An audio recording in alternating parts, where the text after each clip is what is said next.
Zonja dhe zotëri, përshëndetje, jemi live në këtë weekend dhe do të flasim për problematikat e Olimpiadës, Komitetit Olimpik Shqiptar. Natyrisht, pjesën e 2 do fokusohemi tek fitoria historike e Shqipërisë 72-65 basketbol për meshkuj me përfaqësuesen e Slovakisë. Kjo ishte fitoria e parë, do të kemi 3 të ftuar nga ky aktivitet, cilët do të jenë në pjesën e dytë. Por fillimisht do të kem Viron Bezhanin. Zoti Bezhani, përshëndetje, mirë se erdhët në studio. Përshëndetje. Presidenti i Komitetit Olimpik Shqiptar, kënaqësi që të kam në të përballje 8-8, le të themi. Shumë zhurmë në komitetin për ekipin pjesëmarrës në Rio de Janeiro. Kanë qenë disa, le të themi, media cilat i kanë mshuar këtij fakti që me prezantimin e ekipit shqiptar, me rezultatet, gjitha me radhë. Në fakt, ju keni bërë dhe një konferencë për shtyp, ku keni mbledhur gjithë mediat dhe keni sqaruar. Si e pat gjithë të panoramë të ekipit në Rio 2016? As nuk diskutohet që për mua është e rëndë, si president i Komitetit Olimpik, por edhe për çdo shqiptar. Një nga evenimentet më të rëndësishme, që janë lëret olimpike, nuk mund të përjetohen dot ashtu. Dhe që të hedhësh bartë mbi olimpizmin shqiptar nuk është një gjë normale. Po të ishte për një, mund të themi, të kishte edhe një arsye. Pa ajo që është më mbet u sumua në një mënyrë jo normale dhe pa shkak. Dhe ju do të shihni në argumentat që do të jap që çdo gjë ka qenë e shtirur. Kjo nuk më vjen mirë. Aq më tepër, ju do të kuptoni një gjë, që Olimpiada është një nga aktivitetet më të mëdha. Për çdo njeri është një ëndër, edhe për pjesëmarrësit vet. Dhe të krijosh një situatë të tillë, në një moment të tillë, është e rëndë. Për të luftuar, për të hyrë në këtë Olimpiadë, është desh shumë mund, ders, që është jo vetëm nga neve, po dhe nga sportistët, edhe nga trajnerët, dhe nga federatët. Pra nuk është një, mund të themi, një aktivitet që shkon siç mund të jetë një aktivitet i zakonshëm. Dhe ky ders do se s'bën finalizimin në të gjitha mënyrat. Në mirë kuptimin, po dhe edhe që është më kryesorja, është, mund të themi, fair play sportiv. Në gjë të tillë mungoj në këtë rast. Mungoj fair play sportiv, po në fakt rezultatet e ekipit shqiptar nuk kanë qenë të mira. Unë do të thoja, jo se do të mbuloj rezultatet e ekipit, po do të thoja që rezultatet kanë qenë nga më të mirat që kemi pas në Olimpiadë. Ku bazohen në këto? Ja, ku bazohen. Me të vërtet është një ekip i vogël, ishim një ekip modest, për 6 vetash, por një ekip që dha maksimumin e tyre dhe rezultatet e tyre kanë qenë nga më të mirat. Do të kemi parasysh që si Sidney Hoxha thyu rekordin. Nëse do të kemi parasysh Olimpiadën e parë që merrte Sidney Hoxha, zuri të vënte 60, s'm kujtohet shumë mirë, kurse tash zuri vendin e 41. Aq më tepër që thyu dhe rekordin e tij. E pra forma e tij ishte në rritje shumë. Kjo është një rezultat pozitiv. Është vërtet larg medaljes, por është një rezultat që është gjithmonë në rritje. Dhe për këtë ne është. E njëjta gjë edhe për vajzën. E njëjta gjë mund të themi që ne mund të mburemi me peshngritje. Si rezultati i Brigët Salës, ashtu dhe rezultati i Evangelis ishin rezultate që për neve nuk janë të vogla. Që të zësh një vend të 4 dhe një vend të 8 në Olimpiadë nuk është pak. Dhe për këtë arsye, unë mund të themi që është një nga rezultatet më të mira. Njëkohësisht që edhe atletika. Rezultati i Ismailit nuk që i keq. Ka ardhur në përmirësim dhe që një rezultat që është vënë për herë të parë në Olimpiadë. Por ishte një fatkeqësi për Luiza Gegën, kjo nuk na prek, për arsye sepse rezultatet e Luizës kanë ardhur gjithmonë në rritje. Dhe rezultatet e saj kanë qenë gjithmonë bindse për Shqipërinë dhe për sportin shqiptar. Dhe këto rezultate duhet na ngrohin. Kishim dëshirë që edhe këtë rezultat ta merrnim edhe në Olimpiadë, por ja që sporti ka dhe trauma. Dakor, ka dhe trauma, qofse ju kënaqeni me vendet e 4, vendet e 4 nuk erdhi, po 8-in Kosova vetëm pak sport arriti të marrë medalje. Dakor, ne duhet kënaqemi, janë shqiptar për tek ofirit, kushtet historike, ato që i dim gjitha, viti i zi 1913 që në ndan nga kombin 2 anët, por do të thoja që prezenca e parë marrin medaljetar dhe ne nuk arrim as 2-ën, 3-ën. Është vërtet, e para punës ishim dhe neve aty dhe na kënaqi.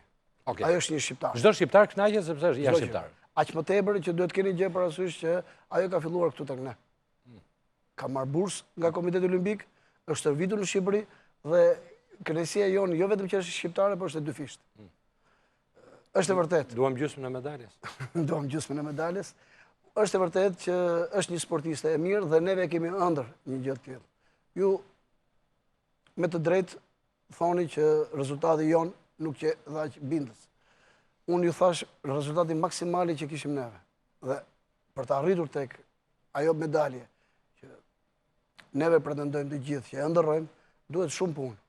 Duhet shumë punë dhe kjo është arsyeja që me të vërtet neve duhet i vëmë gishtin kokës në kuptimin jo si Komitet Olimpik, por në bashkëpunim me ministrinë, me federatat për ta realizuar këtë ëndër. Nuk është ëndër që nuk realizohet, por kjo do një shqetësim akoma më të madh, do një gëshëtim që për këtë arsye neve mendojmë që të bëjmë një plan për të arritur që në Olimpiadën tjetër me domos ne të kemi edhe atë rezultat që e presim.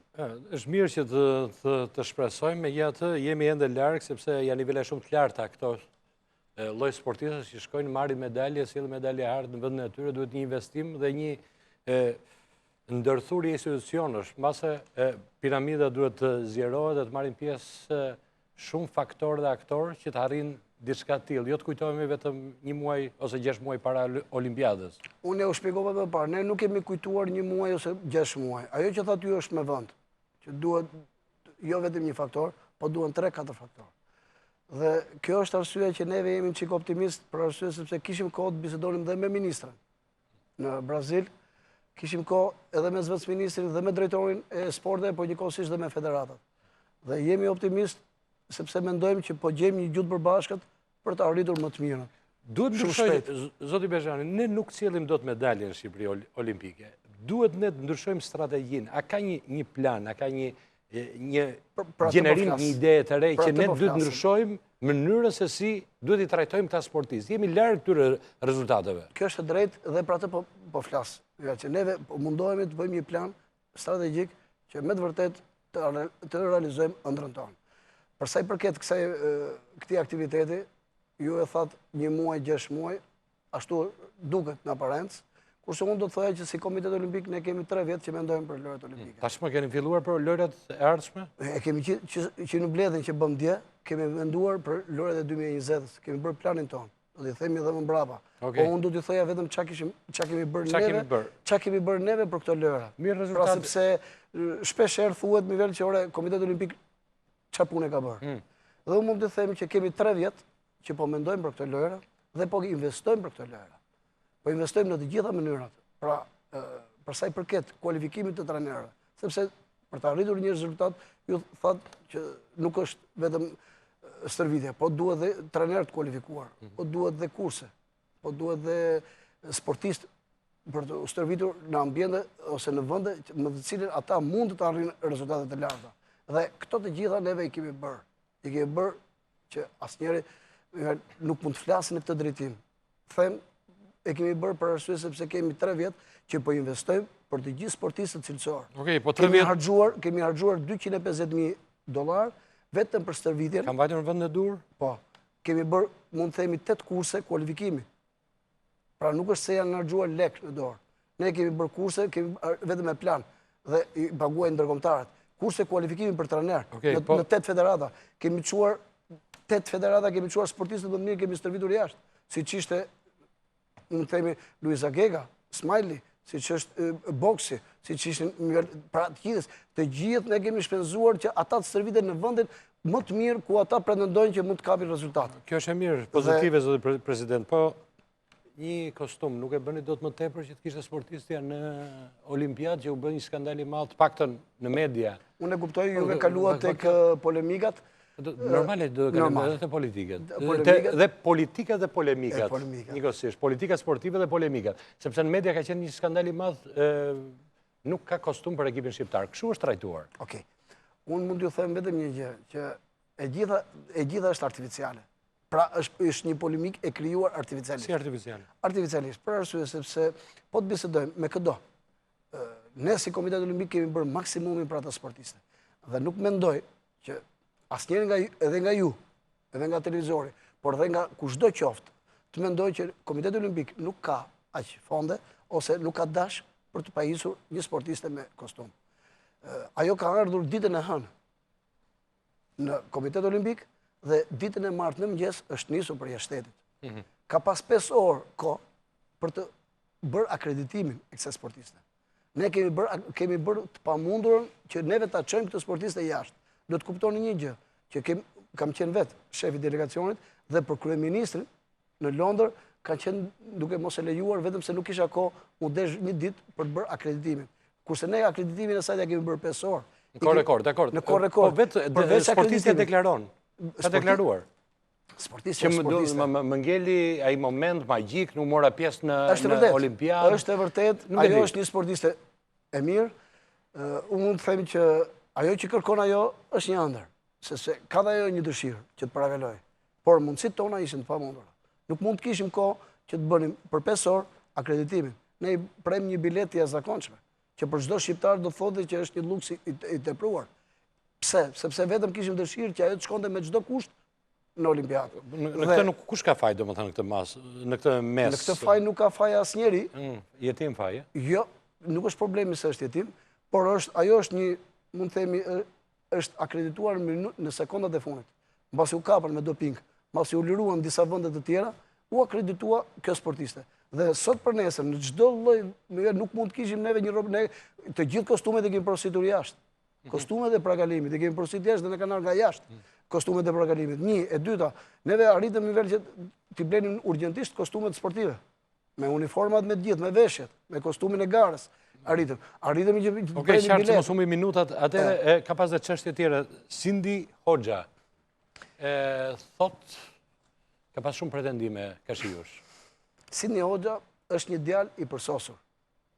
Mund të them që Dhe një sportist i mirë. Edhe një sportist i mirë, mora vesh që është dhe martuar dhe i uroj një jetë lumtur.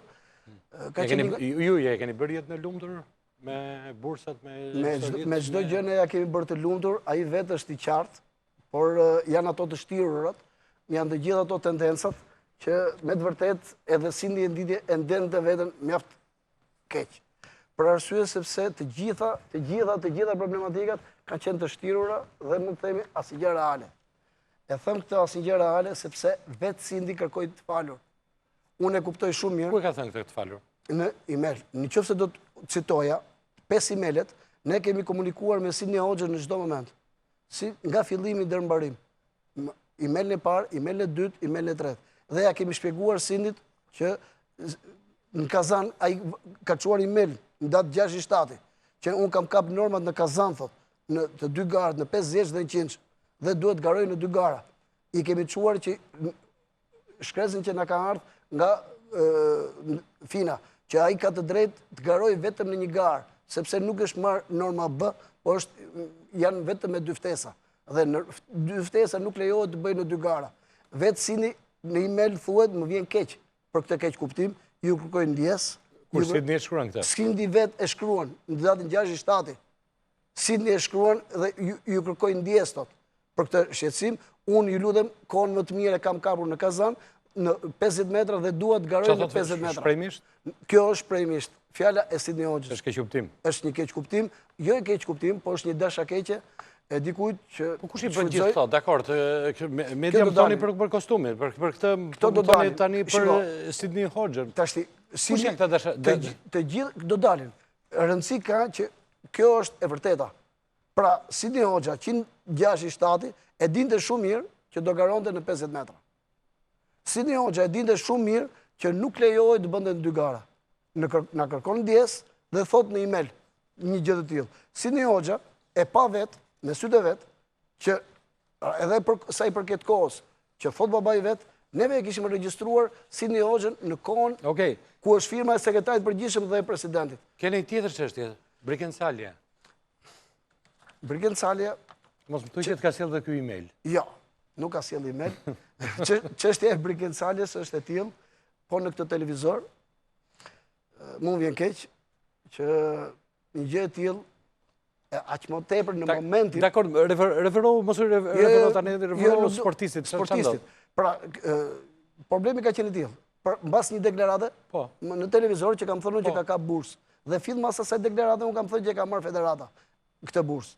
Pra, normalisht do të kuptojmë një gjë, që edhe unë, edhe vetë sportisti, edhe federata, edhe ndërkombëtarët, e di shumë mirë që Brinkensale nuk mund marrë bursë.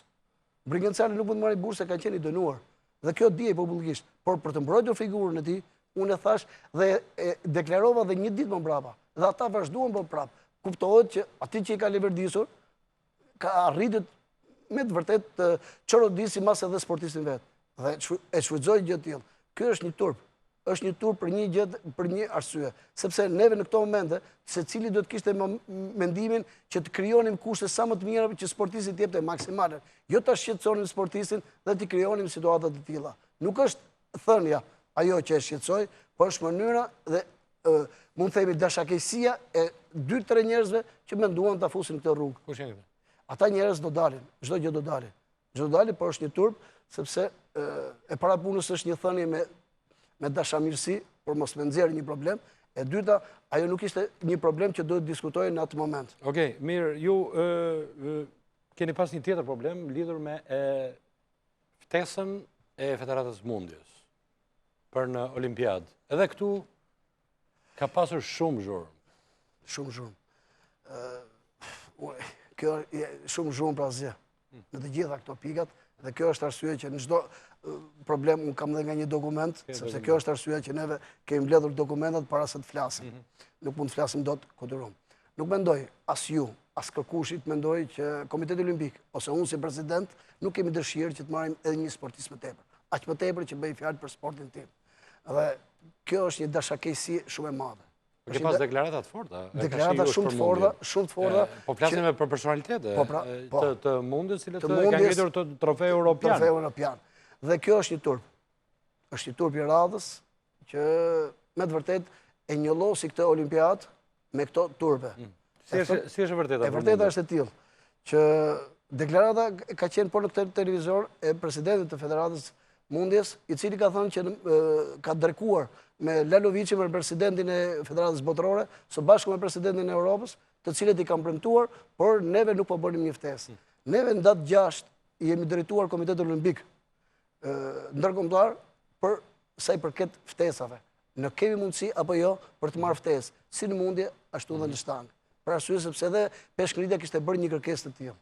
Dhe në shkresën që na kanë sjellë ata, thotë ju e dini shumë mirë që juve nuk mund merrni dot ftesë, për arsye sepse ju keni pas në Olimpiadën e fundit, keni pas mbi 8 veta. Dhe nëse neve kemi mbi 8 veta, në Olimpiadën e fundit ne nuk përfitojmë asnjë ftesë. Kjo është shkresa e ardhur nga ndërkombëtarët. Por ajo që është më e veçanta është se këtë shqetësim unë ja përcolla dhe Federatës Botërore, presidentit Federatës Botërore Lalovic, i cili më sjell një shkresë që është me të vërtet do të jetë problem, sepse këtu ngatërohen dhe ndërkombëtarët, pra të ngatërosh një president të Federatës Botërore ose president të Europës, në çështje të tilla është çikse e rëndë. Dhe kjo nuk do të mbyllet këtu. Por këtë ju siguroj, ka ardhur një shkresë nga presidenti i Federatës Botërore, i cili thotë që unë nuk kam qenë vitet e fundit në vjerë për shumë vitesh në Bullgari. Dhe kur kam vajtur vetëm për një seminar dhe nuk mbaj mend të kem takuar shqiptar, thotë. Jo më Martin Bibër. Okej. Dhe aq më tepër që thotë. Çfarë pozicioni mbani ju të paktën si Komiteti Olimpik të Federata Paralele që është krijuar me mundjen? Nuk vjen keq, neve zbatojmë vetëm ligjet. Dhe nëse KAS ka marrë një vendim, ne do të zbatojmë vendimet e KAS-it. Nëse ligji është, ata janë në rregull, çdo gjë do të shkojë brenda rregullat. Nuk përzihem në ato për çështje. Ne këtë çështje kemi ju keni qenë prezent në kemi qenë dhe kemi ndjekur, neve do të relatojmë. Neve i vetëm do relatojmë. Do relatojmë si u zhvillua kjo mbledhje, pastaj është komisioni juridik që do vendosi do e njohë apo s'do e njohë këtë federatë. Nuk jam unë që njoh federatën. Zoti president, je i kënaqur nga puna e Komitetit Olimpik? Unë mund t'ju them një gjë, ballhapur, sepse Komiteti Olimpik ka dy probleme. Problemi i parë është përhapja e frymës olimpike. Dhe për të gjithë juve do të duken e habitshme kjo që do them unë, po si vjet ka marrë një, mund të themi, një zhvillim mjaft të madh përhapja e frymës olimpike. Mund t'ju them vetëm një gjë, që kemi aktivizuar në 400 shkolla javën olimpike. Dhe ta bësh në 400 shkolla javën olimpike, të aktivizosh 1300 mësues të aktivizosh 10.000 nxënës, të aktivizosh 13 drejtori në 16 qytete dhe duke shpëndar 2.000 paketa, kjo nuk është një punë e paktë. Kjo është një punë e madhe që neve po mundohemi të shpërndajmë frymën olimpike në të gjithë Shqipërinë, duke prekur në çdo cep të Shqipërisë. Kjo nuk është pak, kjo është një gjë e madhe. Aq më tepër, përveç kësaj, ajo që ju thash unë, që është më e rëndësishme, që është prekur dhe në përsa priket fondeve, ne po harxojmë fondet nëpërmjet projekteve të ndryshme që kemi me ndërkombëtarët, vetëm e vetëm për të shërbyer sportit, për të përhapur frymën olimpike, por njëkohësisht dhe për të bërë atë që është më e mira për sportin shqiptar. Dakor, ju thoni që keni bërë më të mirën. Bursat janë ndarë në mënyrë fair play, në mënyrën më të drejtë mundshme nga Komiteti Olimpik Shqiptar për sportistët? Atëherë, unë e kuptoj që keni një pyetje dhe unë do t'ja jap përgjigjen direkt, që për sa i përket bursave, neve në mbledhjen e fundit që bëm, e ngritëm këtë problem dhe kemi shqetësim. Pse? Sepse për sa i përket bursave, vetëm një sportiste arriti që të marrë pjesë nga 6 bursat që kemi ne. Por do të dini një gjë, që bursat nuk i ndajmë ne. Ky është një keq kuptim ose një dashakeqje përsëri e atyre që mendojnë që mund të kapen në këtë drejtim. Neve, për sa i përket bursave, funksionojmë në këtë mënyrë. Neve çojmë shkres federatave. Federatat sjellin sportistën e tyre më me perspektivë. Dhe mbasi sjellin sportistën e tyre, neve çojmë të ndërkombëtarët. Dhe ndërkombëtarët bëjnë miratimin e tyre. Pra ne nuk kemi gisht në këtë problem. Çka kanë sjellë federatat, kemi miratuar ne. Okej, zot Bezhani, ju jeni presidenti i Komitetit Olimpik, maja e sportit në Shqipëri, pozicioni më i lartë. Ditë e fundit, trukimet kanë qenë prezente në Shqipëri me raportet të UEFA-s, është përshtuar ekipi kampion nga Kupat e Europës, që kjo është mbase rasti vetëm në Shqipëri, por shumë i rëndë. Cili është pozicioni që ju keni mbajtur në këtë moment shumë të herët të sportit shqiptar? Dy janë problemet që po luftohen shumë në botë, po themi në olimpizmin botëror. Për sa i përket dopingut dhe trukimet. Në të dyja këto rastet, Komiteti Olimpik Ndërkombëtar në radhës për dopingut. Për dopingut, në të dyja këto po bëhet një luftë e ashpër. Dhe kjo ka qenë arsyeja sepse unë sapo vija nga një mbledhje dhe nuk dohet përmendja që kemi edhe në televizor, siç ishte rasti i Breget që të përmendja që kemi sportistë që po marrin pjesë, por që kanë qenë me këto probleme. Te turkimi është i rëndë. Turkimi është i rëndë dhe unë po ju garantoj që është me fakte, nuk është me rëndë. Ka ardhur i shkruar dhe shprehur kampioni i Shqipërisë. E di. Dhe unë po ju them një gjë, që si turkimet, si dhe dopingu, do të luftohen në mënyrë më maksimale. E them këtë, sepse do të zbatohet dhe ligji në Shqipëri. Nëse deri dje nuk është zbatuar ligji, sepse ligjin e kemi. Si për dopingun, ashtu dhe për turkimet. Dhe unë po ju garantoj me atë që kam parë dhe dëgjuar që do të zbatohet deri më. Pra kur them që do të zbatohet, të gjithë ata që kanë bërë vepër penale do të shkojnë para drejtësisë. Dhe kjo është gjëja më e mirë për të mbyllur një herë mirë, këtë po përdor dhe bota, po e lufton në çdo mbledhje që shkojmë me ndërkombëtarët, një gjë të tillë ngrin. Duhet se s'bën që të luftohet një fenomen e tillë. Kjo është një luftë që nuk mbaron sot, sepse ju e kuptoni, pse nuk mbaron. Kështu që për këtë arsye ne na del për detyrë që të forcojmë ligjet, forcojmë rregullat dhe të zbatojmë ato ligje. Për dopingun është një fenomen që sporti shqiptar shpeshherë ka mbërthyer prej fyti, duke rrëzuar sportistë elitar dhe duke bërë një rol model shumë i keq për rinin. Nëse për të parën nuk kisha çfarë thoja, për arsye sepse ka qenë një fenomen që nuk mendohej në Shqipëri. E dinim që jashtë ndodhe, por në Shqipëri nuk e mendonim që mund të kishte një zhvillim kaq të madh. Për dopingun mund të them që duhet një organizim akoma më i mirë. Nga koka, kur themi nga koka, nga të gjithë strukturat, si nga Komiteti Olimpik, si nga Ministria, si nga federatat, duhet një organizim akoma më i mirë dhe mund të themi edhe një bindje, sepse në shumë trajnerë ka la bot kuptimin që vetëm me dopingun mund të arrijnë rezultate. Kjo është arsyeja që duhet një punë e madhe në këtë drejtim. Ju po merrni me sportin në për shkolla, në një projekt veçantë lidhur me këtë? Sepse fillon dhe sezoni. Ajo që ju thash unë, që bëjmë në 400 shkolla, me 1300 mësues, që kemi bërë vjetë, do të bëjmë dhe si vjetë. Por si vjetë nuk do të jetë dy fishi. Pra do të jetë në çdo fshat, në çdo komunë, neve duam ta bëjmë Shqipërinë me të vërtet që e gjitha të ketë një botë kuptim tjetër për sportin. Sporti nuk është thjesht lojë me top, sporti nuk është, sporti është edukim.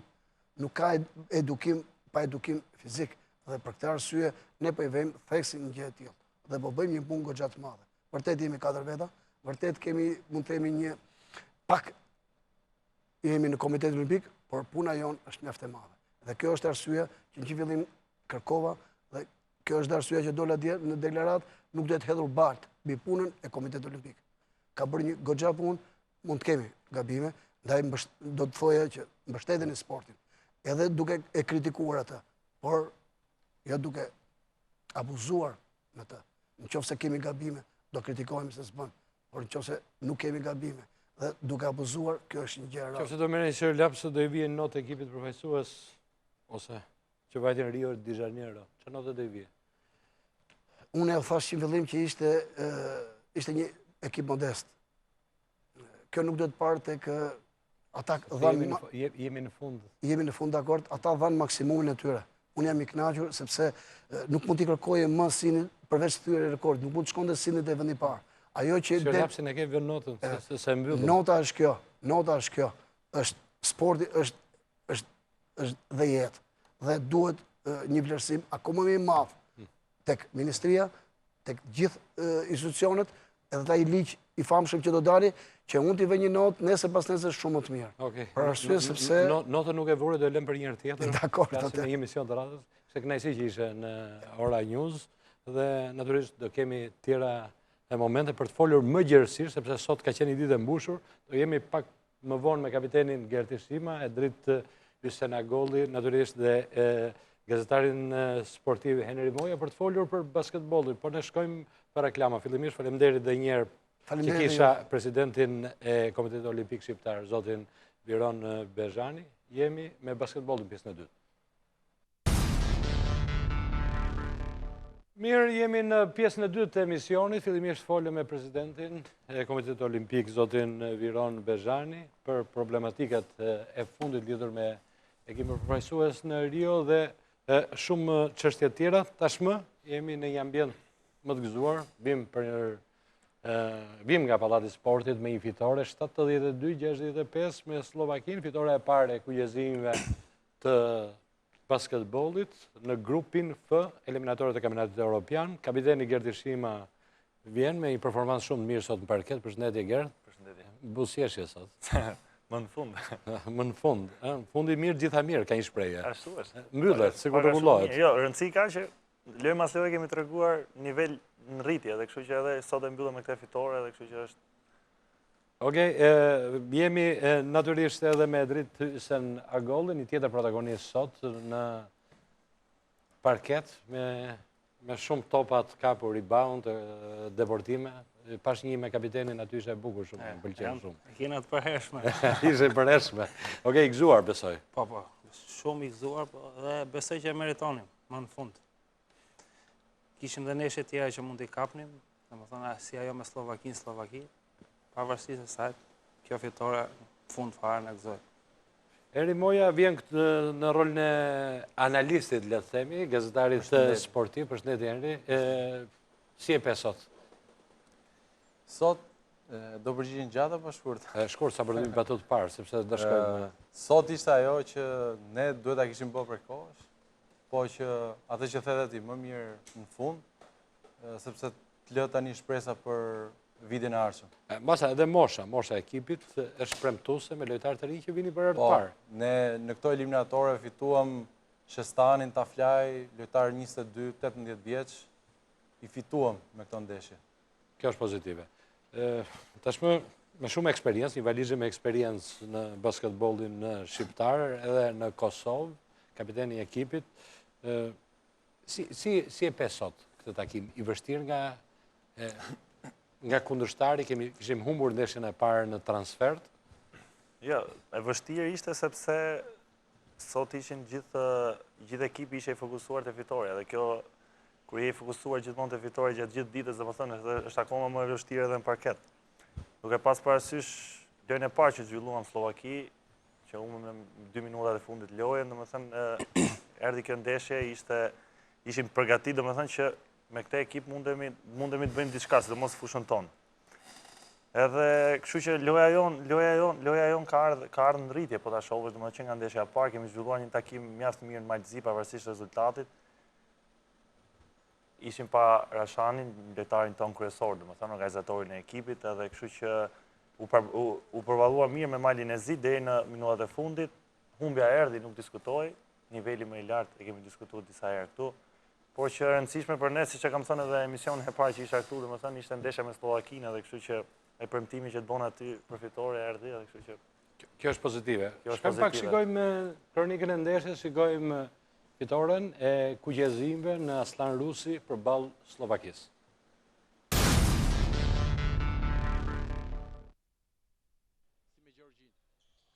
Kombëtarja shqiptare e basketbollit për meshkuj ka qenë shumë pranë një suksesi për të renditur në vendin e tretë në grupin F.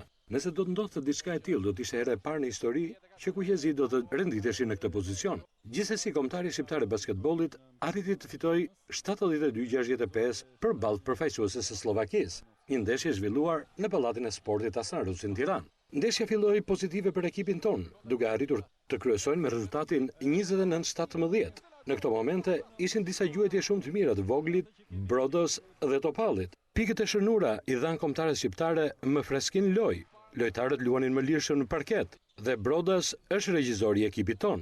Ekipi i trajnerit Konstantinidis me 2 gjuhje të sakta e çon rezultatin 39-31 dhe me këto shifra të 2 skuadrat shkojnë në dhomat e zhveshjes. Më pas Shqipëria u mundua të administronte këtë rezultat krijuar. Gjithsesi, shanset ishin të shkonin më para. Rezultati u mbërthye në shifrat 58-49. Dhe në periodën e 4, diferenca u ngushtua vetëm në 3 pikë, pasi kuqezit bën disa gabime elementare. Por në fund, basketbollistët e kombëtares shqiptare dukeshin vendosur që s'donin ta linin këtë ndeshje t'i rrëshqiste nga duart, dhe përfundimisht rezultati shënoi 72-65. Shënuesi më i mirë për kombëtaren shqiptare të basketbollit ishte Brodas me 17 pikë, në vendin e dytë Ysenagolli me 15 pikë dhe Shestani me 13 pikë. Për slovakët, pikëshënuesi më i mirë ishte organizatori Nenad Milošević me 18 pikë.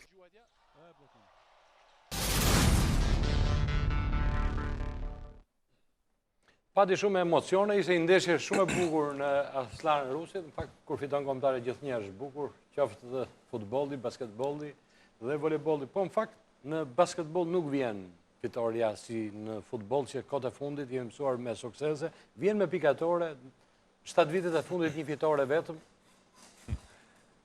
Ja, ashtu është e vërtet, po të shohësh edhe çfarë niveli është basketbolli edhe çfarë niveli është futbolli. Po ti kapësh shumë, mjafton të hapësh gazetën e sportit, domethënë. Po? Një gazetë përditshme të sportit këtu në Shqipëri, edhe të shohësh sot për shembull që ishte ndeshja jonë kryesore, një gazetë e sportit kryesore në vend, domethënë nuk kisha asnjë shkrim për neve. Fare. Ja. Besoj se gjithmonë ka pasur mulim, ka pas mulim. Ka pasur, por shumë i vakët, basketbolli ka shumë nevojë për mbështetje mediatike sidomos, sepse edhe ajo e rrit nivelin. Duhet përhapet sa më shumë, edhe kështu që besoj. Gjatë sa kohë keni qenë në qendër të vëmendjes, ju dhe disa lojtarë, ju i keni eksperiencën e madhe, po disa lojtarë që janë të rinj. Ky lloj ngacmimi nga media, si ndikon, kapiten? Jo, kjo është gjë e mirë, themi, sepse edhe lojtari ndihet më mirë, domethënë kur fokusohen media apo gazetarit te ekipi, edhe kështu që për mua është ky vit ka qenë ndryshe se herët e tjera, duke pas parasysh që vetëm te emisioni jot kanë qenë 3-4 lojtarë kombëtarës plus trajneri, më kupton, kjo gjë e rrallë që ndodh në basketbollin shqiptar. Jemi realist, unë kam to 14 vitet të fundit, domethënë s'kam qenë ndonjëherë kaq shumë, domethënë kaq një muaj. Ka qenë direkt mbas emisionit. Edhe kështu për mua kjo është një sukses, është një hap i mirë, si ashtu siç kemi nisur edhe atë punën e basketbollit, punën e ekipit me trajnerin e huaj, besoj që edhe media duhet i kemi mbas, edhe kështu që mund të bëjmë diçka të mirë me ta. Nuk është çdo gjë vetëm brenda parketit. Jo, asnjëherë. pa mbështetjen e mediave nuk ka asnjë lloj. Henri ka qenë koment, nuk pra shumë media ka qenë. Pra mos thoni që nuk kanë qenë media, Henri ka qenë në koment gjatë gjithë kohës. Henri, ju jeni ndër ata të fokusuar, të specializuar, profilizuar në botën e basketbollit. Si lexove, si e pe, ti e shikon më mirë se ne. Ndeshje basketbollit. Ndeshjet e... Flasim për ndeshjen e sotme. Po, ndeshjet e kombëtares kanë ardhur në përmirësime sipër nga Gjeorgjia e Sipër. Diku para një jave, ose dhe Slovakia atje që tha dhe Shima. Dhe kjo ishte, le themi, ajo qershia mbitor që erdhi momenti që duhej marrë fitoria, nga mënyra si u lut në Slovaki, të jepte idenë që kjo duhej fituar. E nisëm shumë mirë sepse dhe këta ishin karikuar për ditës që kjo duhej marrë kjo fitore. Bëm një periudhë parë shumë të mirë, më e mira e të gjitha ndeshjeve. Shënuam 29 pikë, morëm 17. Atë që na e bënin ne ekipet e tjera, sot e bëm ne, shënuam 29 pikë për 10 minuta. Mirë po, erdhën shumë kosha me 3 piksha, u vetë kënaqëm, edhe ajo perioda dytë ishte një bumerang. Kujtuam se do e fitonim ndeshjen vetëm me 3 piksha, kështu që konsumuam shumë, kaluam rreth 7 minuta me 3 pikë shënuara, aty u afrua Slovakia, nga një diferencë plus 10 pikësh, plus 14 pikësh u afrua, rezikuam deri diku, megjithatë qëndruam lojë. Perioda 3 dhe 4 ishte le themi një ide e trajnerit Çipriot që ta administronte avantazhin, por nuk është e lehtë sepse Shima që është profesionist, që luan në Kosovë, Synagolli apo Brodus, amerikani, por nuk janë gjithë profesionistë. Kështu që ai profesionisti ka tjetër gjakftotësi, tjetër eksperiencë që nuk e kanë të gjithë në kombëtaren tonë. Dhe erdhi në një pikë në fund, që ishte 47 sekonda, shkoi deri në 3 pikë. Me thënë drejtën, unë dhe në koment e thash, pata një frikë, sepse neve Shima ka qenë, edhe Synagolli ka qenë, në 3 ndeshje unë i numërova, kemi humbur me Bielorusinë në Korçë me 1 pikë, kemi humbur me Rumaninë atje me 1 pikë, dhe humbja e shekullit që është për basketbollin, Shima e di, është ajo me Anglinë. Me Anglinë që kemi humbur, në sekond fundit me një 3 pikësh nga mesi fushës. Kështu që unë i friksohesh atij momenti, sepse erdhëm 47 sekonda me 3 pikë. Po sikur të barazonit, çfarë do ndodhte? Këta ishin me personale, të lodhur ishin, kështu që megjithatë fati jonë është që e fituam me 7 pikë. Por duhet ta fitonim me 10 pikë që ne të kishim vendin e tretë në grup. Duhet ta fitonim. Mundet ta fitonim këtë ndeshje me 10 pikë? Po duke parë se si nisi loja, mendoj se do ta fitonim. E nisëm lojën mjaft mirë, pastaj siç e thotë dhe Henri që nga vetë kënaqësia e ulëm pak ritmin. Po unë mendoja deri në fund që do e arrinim ta fitonim me 10 pikë, pavarësisht se loja në fund u ngushtua nga disa gabimet tona, po gjithsesi dhe ky është një sukses për ne, duke qenë se siç e dim 7 vjet pa fitore. Shpresoj që ky të jetë një fillim i mbar. Absolutisht. Në sekuencat veçanta të kësaj ndeshje, duke që ne gjatë gjithë kohës kishim i siguri, ishin vendosur në mendje, në duar dhe në parket për ta marrë këtë ndeshje. Është e vërtet, ne nuk e kam atë statistikat, por ne kemi qenë pothuajse gjatë gjithë kohës 40 minuta ne dukemi qenë avantazh.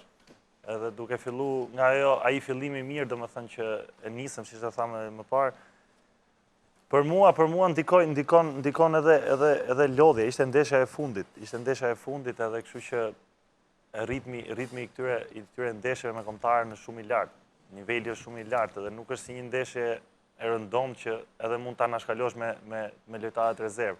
Gjithë lojtarët kanë dhënë maksimumin, kanë zhvilluar një kompeticion mjaft mirë për mua, mjaft mirë, është me vërtet i suksesshëm sepse përveç kësaj fitore të fundit që bëm, ashtu që e përmendi edhe Henri, kemi fituar 2 lojtarë shumë të rëndësishëm për të ardhmen, Shestanin dhe edhe Taflen. 13 pikë sot se Shestani. Po, edhe loja e Shestanit është e njëjtë si loja e kombëtarëve, domethënë, mbas çdo loje ka pasur përmirësim, ka pasur rritje dhe kjo për neve kjo është e mirë.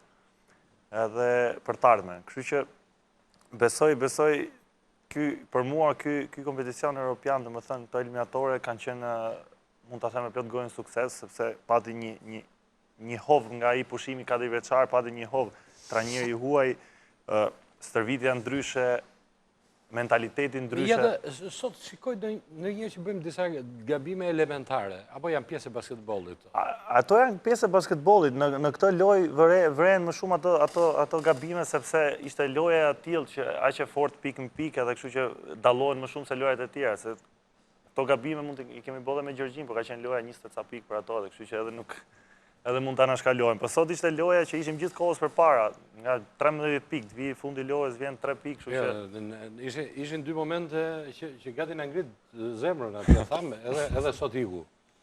Po, ajo dihet, domethënë, është dhe eksperjenca në një ndeshje.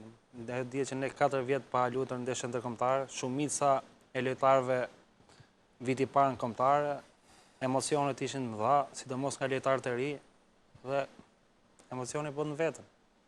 Okej, Erni, megjithatë duke parë këtë takim, luajti ndryshe ekipi jonë që arriti këtë fitore taktikisht nuk e di si e zbërthendi këtë ndeshje. Taktikisht Kostantinidis ka një ide të qartë për mënyrën se si luan sulm. Ata që merren me basketbol e dinë, është një sulm motion që 5 lojtarët janë në lëvizje gjithkohës që lëvizet topi, pra kur jemi në sulm. Kjo bën që secili të jetë, le të themi, i rëndësishëm dhe secili të jetë gati për të gjuajtur dhe për të shënuar. Domethënë, kjo është ideja e Kostantinidis. Ai ka punuar shumë, unë e kam ndjekur edhe në stërvitje. Rreth 1 muaj që ka qenë në grumbullim këtu në Tiranë, ka punuar për këtë. Por që ka shumë gjëra, domethënë që ai nuk mund t'i korrigjoj për 1 muaj. Gjëra që janë problematikat e kampionatit tonë, që në 1 muaj ai nuk mund t'i ndryshoj kështu me një të kërcitur të gishtave. Megjithatë për këta djem, domethënë, është një eksperiencë ndryshe, është një trajner që aktualisht ka firmosur në Greqi, në Superligën greke, kështu që për ne ishte fat, domethënë, që ai pranoi që të drejtonte kombëtaren. Këtë marrni nga lojtarët e kombëtarëve në Superligën greke. Një duhet ta marrë, një. Keni lajm se gazetarit. Tani ne duam t'i sjellim në Shqipëri këto. Edhe në Greqi. Këto janë Kosovë. Se është kampionat i fortë. Këto janë Kosovë. Është një lajm i mirë që do kemi një klub që do luajmë Ballkan League, që është Tirana. Jo, me që jemi këtu te Kreta, sepse një lojtar Joni luan në Greqi. 2. Po. Deda dhe Topalli. Deda pati edhe një kosh, sot kishte një performancë interesante me një kapuç të bukur në rebound, në tabel me numrin 3 pas vet. Megjithatë, Erni, duket që shumë element të rinj, si Deda, Shestani, po futen dhe po afrohen ekipin kombëtar.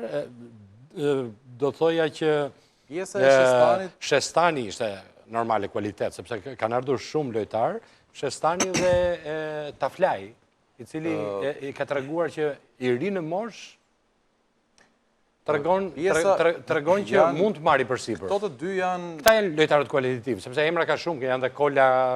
Jo, dhe Topalli. Naturisht. Pjesa, pra këto janë dy, le themi, në 2 drejtime të ndryshme. Shestani është kjo që edhe Shima e tha, 4 vjet pushim. Shestani duhet ishte sot me tjetër eksperiencë, sepse duhet ishte para 2 vjetësh në eliminatore, sot do t'ishte më me eksperiencë. Ai e filloi ndeshjen e parë, më kujtohet, me pak minuta në fund, trajneri e pa që luante pa frikë, i qetë pse 22 vjeç, dhe u bindë dhe në të gjitha ndeshjet e futin 5 parë dhe ai ka qenë konstant. Kjo është pozitive e tij.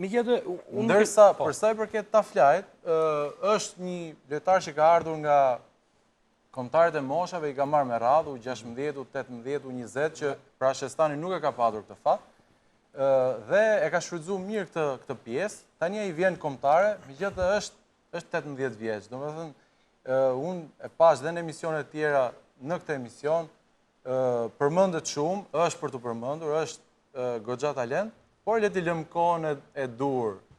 Domethënë, mos i ushtrojmë presion, sepse ai është 18 vjeç. Tash kapiteni thotë është mirë ndonjëherë kur flet media që merret me basketbol. Jo, ai është shumë mirë, por është shumë mirë që ne flasim për Taflajin dhe që ai është me kombëtaren tonë. Të tjerë talente kanë zgjedhur kombëtare të tjera. Absolutisht. Ai është shqyr që është me ne.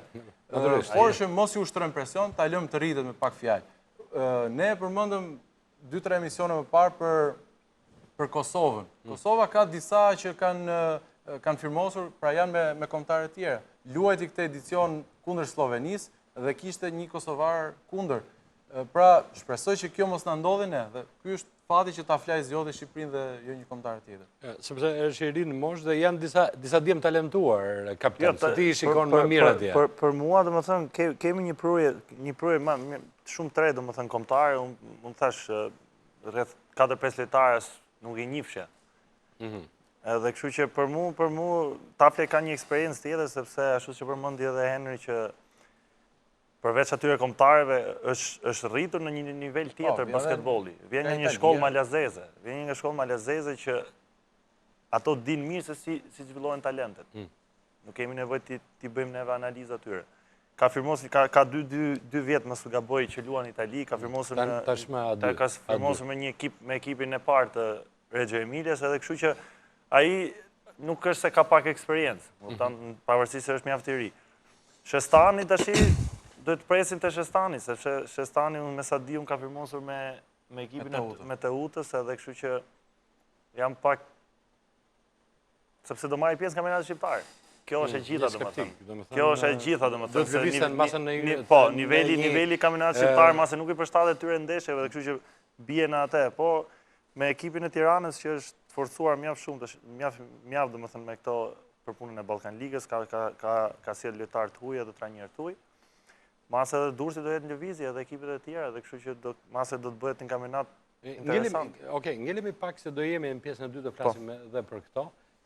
Ngelemi tek ekipi. Shikoj Henry, ndonjëherë Konstantinidis nuk luan me lojtar që jep më shumë minuta fiks. Bën një lloj rotacioni të çuditshëm. Paktën pash disa nga lojtarët kryesor të ekipit minutat e fundit ende ishin stol. Nuk e kuptova, është strategji, lëviz shumë kartat, ndryshon shumë lojtar, ç'a ndodh? Konstantinidis tani duke luajtur çdo 3 ditë rotacioni është i natyrshëm.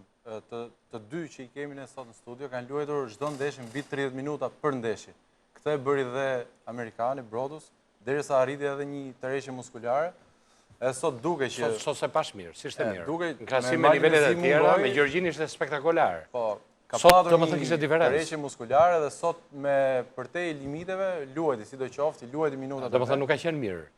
Jo, ai dhe u duk, unë pash një moment periudhën e tretë kërkoi ndrim, pas 2 minutash u detyrua u kthye prapë në lojë. Pra, është një rotacion që duhet bërë çdo 3 ditë luash për 2 javë, 3 javë rresht, është shumë e vështirë. Unë kam përshtypjen se lojtarët kryesor kanë qenë në momente decisive, Shima, golli e tjerë. Kështu që nuk është se Konstantinidis në këtë pikë ka bërë ndonjë gabim. Në bisedat që unë kam patur, unë mundon që të kuptoj pak mënyrën se si luan. Në këto eliminator ai ka qenë pak, le të themi, i zhgënjur nga mosardhja e disa lojtarëve që unë i kam përmendur. Në sensin e lojës, nëse më pyet për lojën, ai ka dashur 2 ansor gjuajtës të mirë, që janë shumë mirë Bushati dhe Ndoje që luajnë në Serie A në Itali.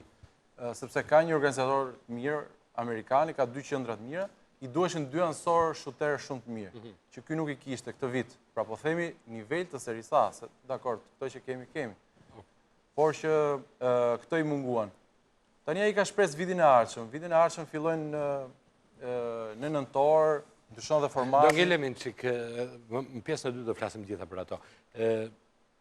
Dha më shumë asiste Rashën sot? Jo, sot ishte, po t'i shohësh statistika, domethënë ishte një lojë mjaft kolektive nga gjithë ekipi. Ishte një lojë mjaft kolektive, po t'i shifshe pasat ishte mund të them që kjo ishte ndeshja rekord e jona nga ana e asisteve dhe kjo solli edhe fitoren them unë, sepse t'japësh domethënë mbi 15 asiste në një lojë të kësaj niveli, domethënë janë 30 pikë. Mos fshihemi mbas gishtit, sepse një ditë ju patët një konflikt me amerikano-shqiptarin. Unë e bëra këtë pyetje edhe në studio këtu. Dhe më tha që e kam më shumë rolin tillë, tha që duhet të vjen protagonist. Nga ajo ndeshje që patëm atë konfliktin, po ta shohësh, megjithëse me Malezi nuk luajti, këtë ndeshje dha më shumë asiste. Kështu që diçka edhe ka vlerëtur edhe ai problemi që patëm. Megjithatë, pa të debat me Konstantinidis, me gjatë zëri i kapitenit her pas here duhet ndihet Henry në ekip.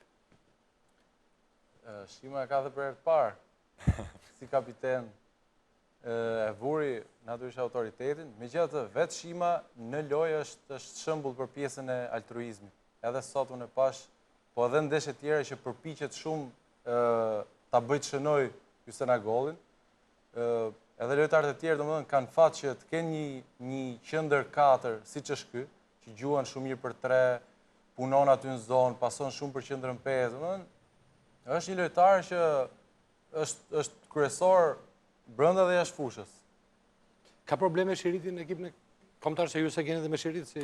Jo, ajo ishte një zgjedhje trajnerit që në ditë e para, domethënë, nuk ka një për mu, domethënë, është ajo periudha kohore që kam unë kombëtare që normalisht jep eksperiencë, sepse gjithmonë te futbolli ka debate, Shiriti ka qenë... Jo, nuk është një copë, domethënë, po... është diçka që futë sherr shumë njerëz. Edhe kjo pjesa e kapitenit është në atë nivelin e siç kemi folur, në nivelin e rëndom basketbollit shqiptar. Eri si e kanë këtë shenjën e kapitenit në basketboll, se në futboll e ka me... Jo, nuk ka. Tani më gjeneroj kjo, se s'po shikoj si ka kapiteni. Nuk lejohen ato. Dakor, po se si bëhet për kapitenin? Vetëm jep numrin që është kapiten, apo duhet të ketë një shenjë? Shnohet në protokoll. Nuk e kanë në Shirit kështu. Nuk e kanë demonstrativ, si jo, demonstrative, jo. Okej. Vetëm me shënim. Po. Gjyqtari e di kur duhet paralajmëroj, shkon te kapiteni. Me jetë zëri i kapitenit dëgohet. Dëgohet. Ti është dëgju se bërtiti shumë me Gjergjin. Absolutisht me Konstantinin. Amerikanë që ka fillu pasoj mos e shpriksu ka. Duket pati efekt se dha fitoren. Diskutoni, Gert, mlidheni bashkë dhe diskutoni edhe për lojën, përveç diskutime që keni zyrtare, le të themi, me trajnerin, vetë si lojtar, me njëri tjetërin, me lojtarët e rinj, ose edhe me Amerikanin, flisni, keni folur. Po, kemi diskutuar, kemi mbledhur 2-3 herë, domethënë, këtë javë, domethënë, për këtë punë, nuk kemi mbledhur gjithë ekipin, sepse me gjithë ekipin mblidhemi me trajnerin, por që kemi analizuar disa, për shembull me Argollin, me Voglin. Kemi diskutuar disa gjëra që mund t'i bëjmë më mirë. Mos ma kujto Vogli, mos ma kujto me atë... Jo, sot Vogli... Ishte fantastik në momentet e tjera, por në atë do të arrinte spektaklin... Lojën më të mirë të ti në këtë eliminatorë. Po, lyti shumë mirë, po do të në një moment arrinte spektaklin dhe e humbi golin vi fatale.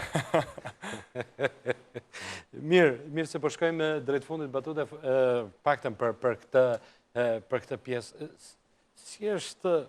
Si është momenti, ju 4 vjetë nuk e keni ndjerë himnin kombëtar që të këndohet në një pallat sporti, si është ai momenti, ju si kapiten dhe për ekipin, e gjenë me klubet sado që jenë nivel, mund të jesh nivel lartë, del kampion Ballkani me Sigal Prishtinën, ai momenti himnit kombëtar që ka munguar botës basketbollit. Si ndihesh në atë moment?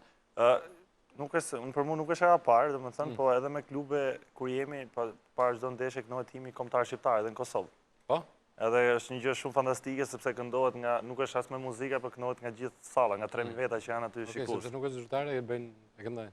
Po, edhe në Ballkan League, dhe më thënë, pavarësisht se Ballkan Liga nuk e lejon të këtë gjë, ka ndodhur, edhe kështu që janë thyer edhe rregullat atje në Kosovë, po që është ndjenjë veçantë, sidomos kur jemi kombëtarën, është akoma, dhe më thënë, t'jep një frymëzim mjaft të madh, kështu që është normali që ndihesh mirë. Okej, mirë do flasim ende për kombëtaren e basketbollit, por dhe se çfarë do të ndodhë në të ardhmen, pjesën e dytë.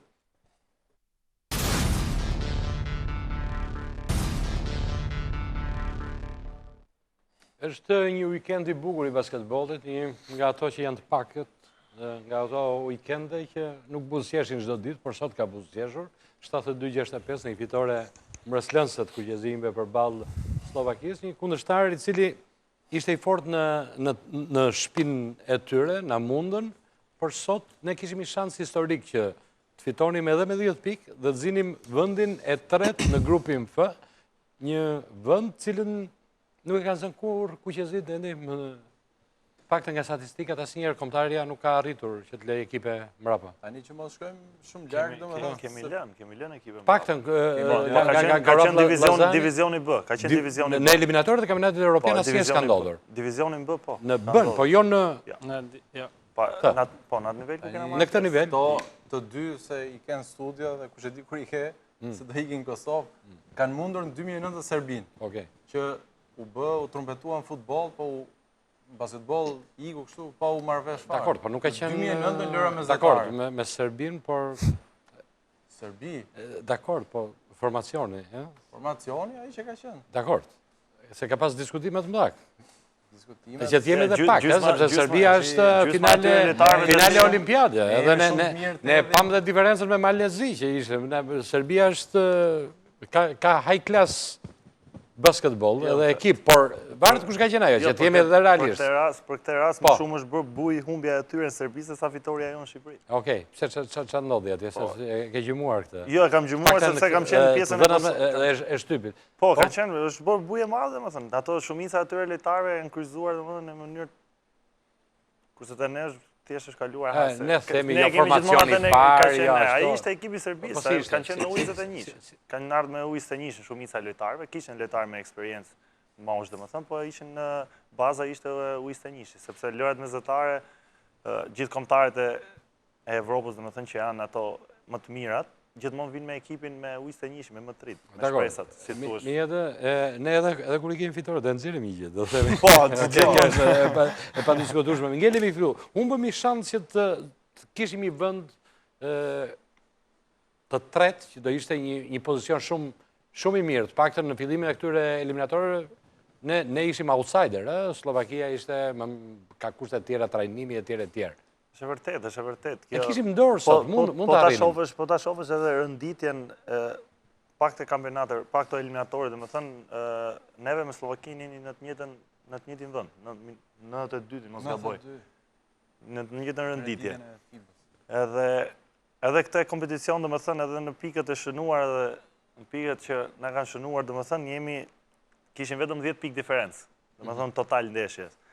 Edhe ajo ndeshje e parë atje me Slovakinë, asnjëri nuk e prit se që ne zhvilloshim një takim aq të mirë, domethënë, rezultati i ngushtë deri 2 minutat e fundit.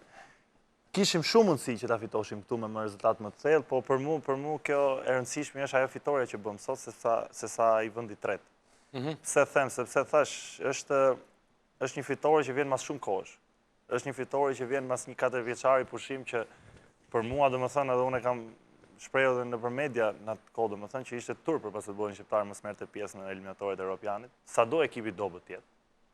Sepse atë vit që morën pjesë, vitin e fundit që morën pjesë, kemi bërë një hap madhor në kombëtarin e Shqipërisë, sepse mos gaboj ka ardhur Malkuqo,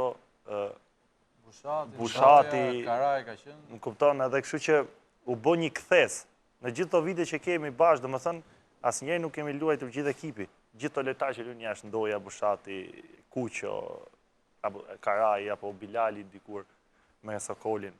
Asnjëherë s'imi bërë bashkë. Edhe për mua domethënë prandaj po them që kjo fitore që bëm tash pavarësisht rezultatit edhe me një pikë po ishte për mua do ishte një fitore e vlefshme për ekipin kombëtar. U realizua, erdhi dhe i dha të paktën një inspirim këtyre të rinjve që mund ta vazhdojnë nesër këtë rrugë.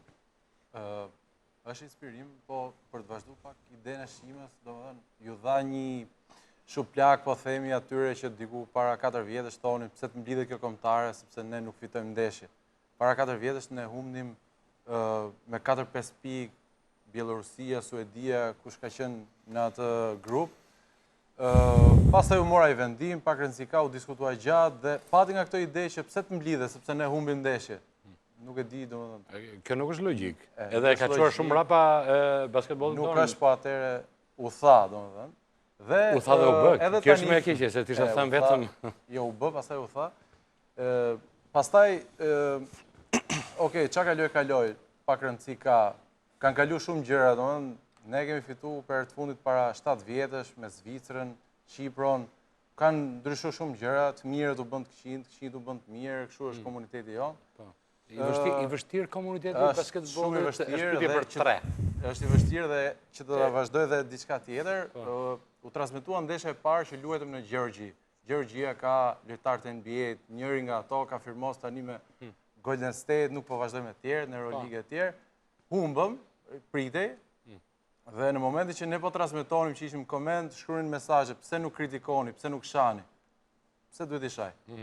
Pse duhet i shaj këta cilët erdhen me kushtet që janë, problemet që janë, këta ndoshta janë profesionistë, po aty ka lojtarë që luajnë kampionatin shqiptar, paradite punojnë, pa i përmend emrat dhe profesionet, dhe mbasdite vinë stërvitje, tani lën edhe punët e tyre, marrin leje edhe pa drejt page dhe vinë për kombëtarin. Pra janë sakrificat më dha, pse duhet ti kritikoj?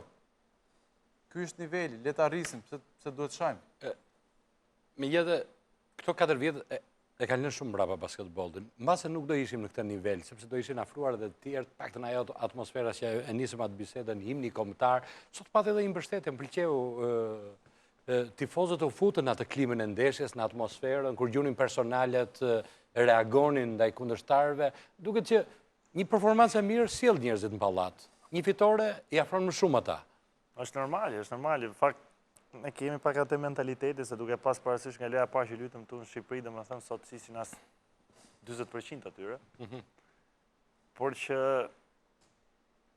loja e mirë bën dhe publikun për vete. Kjo ne jemi koshient për këtë, por që nga një herë në çdo ndeshje që kemi luajtur me kombëtaren edhe Slovakia, domethënë është niveli jon, kishte njerëz për kranin. Kosova u bë një bujë aq. Kishin shqiptarë edhe në Slovaki erdhën? Jo, shqiptarë jo, po kishin Slovak që kishin qenë në Shqipëri me pushime dhe erdhën aty me flamuar shqiptarë. Jo, nuk erdhën. Po ta shohësh dhe Kosovën, një bujë aq e madhe u bë, lojtarë shumë të mirë, nuk arriti të fitojë asnjë ndeshje, po publikun e pati aty në çdo moment. Edhe shumë më të organizuar se futbolli që kemi ne këtu. Ishin gjithë tifozëritë e qyteteve, gjithë tifozëritë e ekipeve, ishin mbledhur në federatë, kishin bërë një tifozëri për kombëtarin e Kosovës. Edhe gjatë gjithë kohës ato ishin mbështetje, pavarësisht humbjes. Edhe ato humbën me 30 pikë, me 40 pikë, me 10 pikë, me 8 pikë, me 3 pikë sot me Bullgarinë. Mendoj që nëse Pallati i Sportit do ishte më i mbushur, të ishte plot, do kishte Ajo ndihmon shumë psikologjinë e lojtarit. Unë kam nga eksperjenca, domethënë eksperjenca ime personale, ndihmon shumë në psikologjinë e lojtarit edhe të jep atë euforinë, po ashtu është edhe vështirë kur i ke kundra. Kur i ke kundra tifozët. Unë s'mund të them tash që ne nuk fituam se s'kishim tifozët, apo rezultatet do ishin më të mira. Eri, ky është ekipi ynë kombëtar, me lojtarët me eksperiencë, me lojtarët e ri, me disa lojtarë cilët luajnë në kampionate të tjerë që nuk erdhën, dhe disa të tjerë që ende janë mineralet e pazbuluara, që Federata Shqiptare e Basketbollit kërkon t'i zbuloj, t'i eksploroj, t'i sjellë dhe t'i bashkangjisi këtij ekipi. Nëse do arrijen këto, ne, pra, edhe ata që s'erdhën dhe të tjerë, ku mund të shkojmë ne me rezultatet basketboll? Ka tek moshat, ka talente, unë përmend ata Flajin, është një tjetër lojtar që është me U21-shin e Panathinaikos, dhe në basketboll Panathinaikos është niveli shumë i lartë, që ishte me kombëtarët e moshave. Pra, ka këto xhevahiret e vogla që janë shpërndarë nëpër Europë, po ka dhe shumë në Amerikë. Është fati jonë që rifilloj edhe njërë kombëtarë, sepse këta fitojnë besim tani, pritë se qënë ka serioze, kjo kombëtare do luaj, dhe unë po i lë pushimet në Amerikë dhe po vi me kombëtaren. Nuk është e lehtë, janë sakrifica që të vish me kombëtaren, të lësh klubet ku luan që merë mirë aero.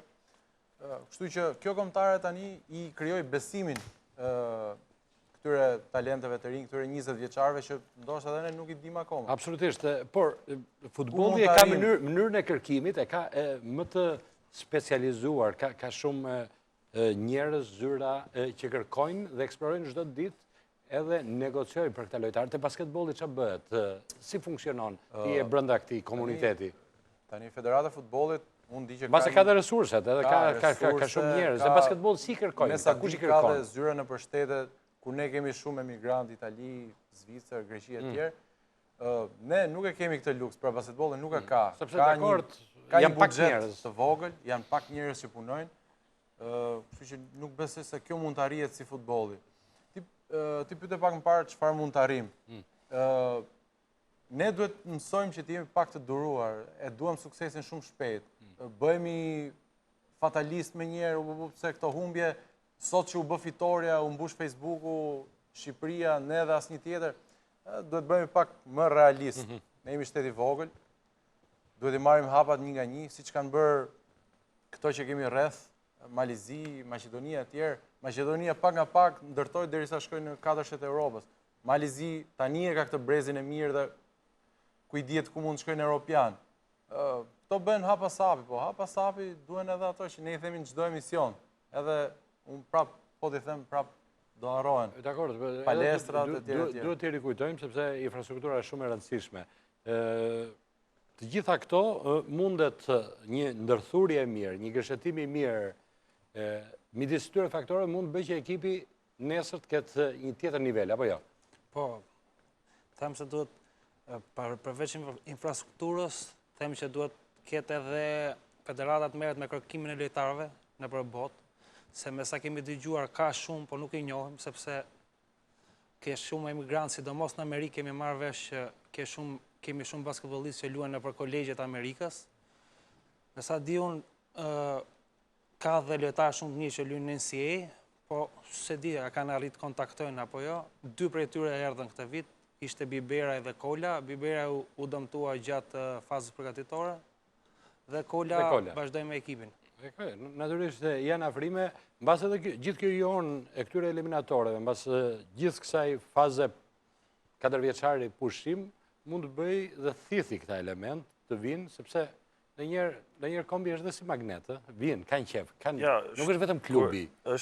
Ku ka seriozitet në punë, dhe më thënë edhe aji që është atje në për kolegje, apo nuk e di se ku aji lojtar që është jashtë, ka dhe atë dëshirën për të ardhur këtu. Më kupton, nëse do bëhem punët, po ka një lëvizje të mirë, me ekipet U18, U16, ka një lëvizje, duhet jemi realist. Ka një lëvizje, është normal, ka pasur aktivitetet gjatë gjithë verës, dhe më thënë, nuk ka rëndësi, për mua nuk ka rëndësi rezultatin në neshet zyrtare, rëndësi ka që diçka po lëviz të basketbollit të rinjve, dhe më thënë.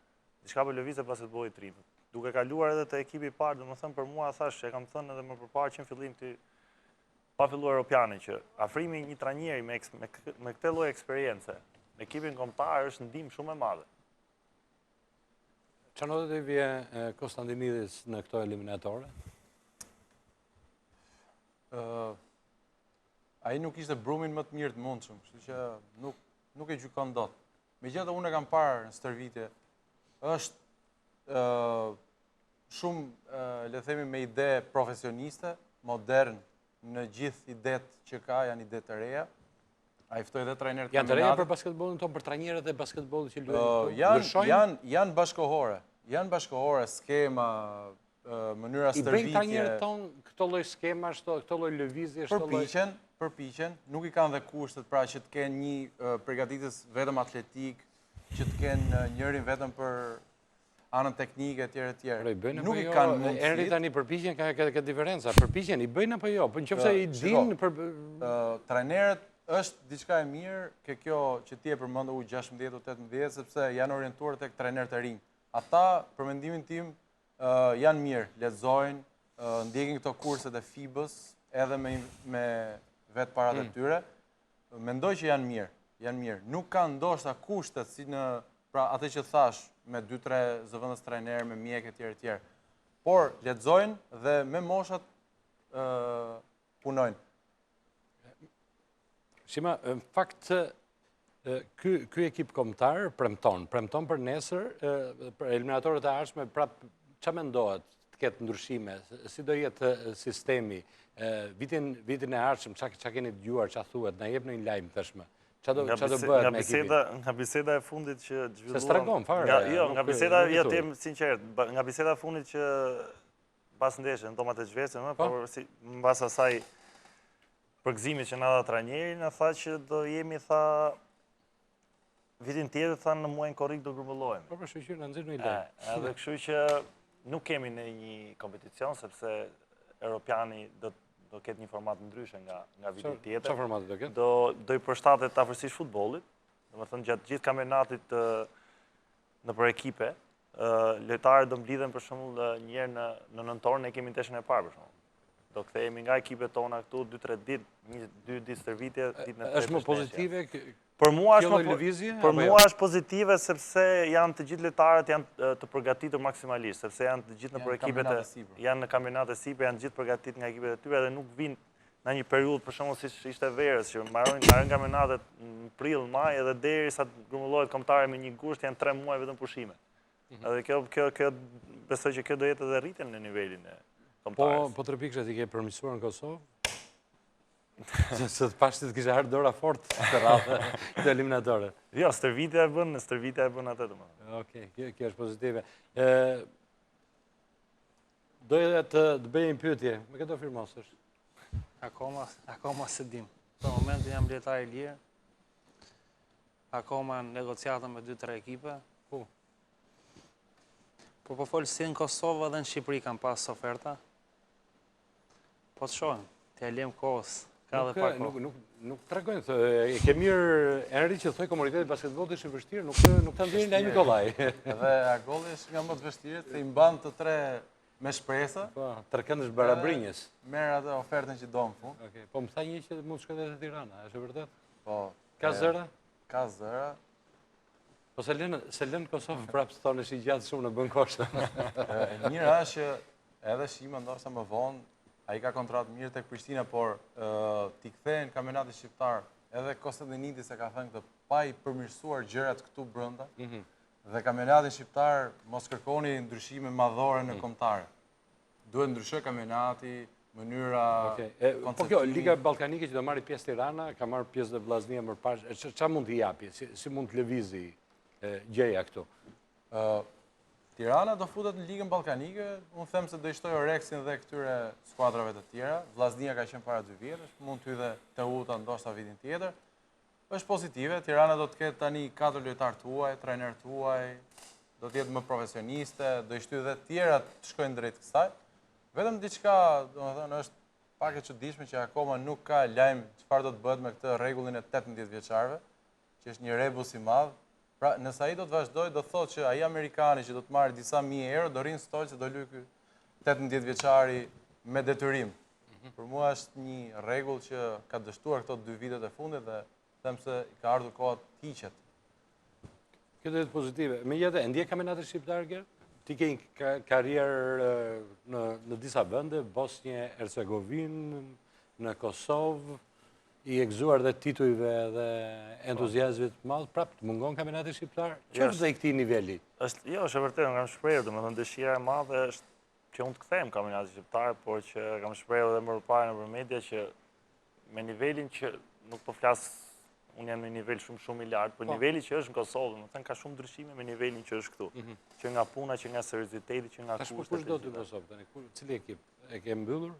Jo, unë kam kontratë dhe 2 vjetë me Stigal Prishtinën. Dakor, nuk e në një rinovim, ripërmisim, parametra? Jo, është nënshkruar që në sezonin e kaluar, një janar, ku shkova. Se futbol gjithmonë është dhe kjo përmisimi parametrave financiare, kjo zgjatja kontratave që ndodhë në basketbol kjo?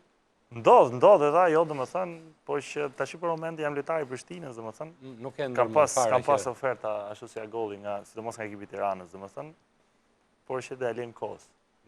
Nuk i da shpirtin nga Tirana, aty ka gjithmonë do të vinë të Tirana me Ligën Ballkanike. Kemi ardhur pikërisht në fund të emisionit, ky kampionati i ri që vjen për basketboll, se nuk do jemi edhe çdo ditë në basketboll. Kemi edhe sporte të tjera, Henri. Sjell Tiranën tashmë një ekip që po përgatitet për Ligën Ballkanike dhe ka dhe disa afrime të rëndësishme, Teutën, po tjetër, kush janë ekipet që Vllaznia është gjithmonë pretendente, është 3 vjetë të rjesht kampione dhe përveç kampionëve. Po, është pretendente me skuadrën që ka, edhe aty përfitet që do të afrojnë lojtarë të huaj, Teuta është përforcuar. Megjithatë, nga këto janë pra le të themi 3 skuadra kryesore. Më vjen keq që nuk është Partizani në Super League. Do doja që të ishte derbi këtë vit, po një derbi Tirana Partizani edhe në basketboll. Po, ta kthej, domethënë. Po, sepse tani kanë filluar të drejtat që do jepen televizive, kanë nënshkrim dhe kjo do t'i jam, mbase do t'i japi një Po, do t'i jepet dhe në televizionin shqiptar, kështu që shumë pozitive, do të ketë më shumë shtrirje, kështu që siç futbolli bëri diçka shumë të mirë që e riktheu derbin, më them që edhe basketbolli duhet ta kthejë. Shqyqy që nuk është kështu se Tirana Partizani ky nuk e di çfarë do bëte në derbi. Luan në Kosovë basketboll. Kapiten, faleminderit shumë që ishe. Faleminderit ju. Urim edhe një herë tjetër për fitoren. Shpresojmë që herët e tjerat na jepni më shumë momente kaq të bukura të basketbollit. Do punojmë akoma më shumë. Erni, jo shumë falenderime se koleg je. Dhe Jo, jesh prap. Unë edhe herën e fundit që isha të falenderova, sepse je nga të pakti që bën emision për basketbollin. Okej. Endrit, suksese. Shpresoj që ta mbyllë sa më shpejt çështjen e kontratës në Shqipëri ose në Kosovë, vetëm sa më shumë pikë në tabel. Faleminderit dhe ju që na ndoqët. Bashkë, natë mirë.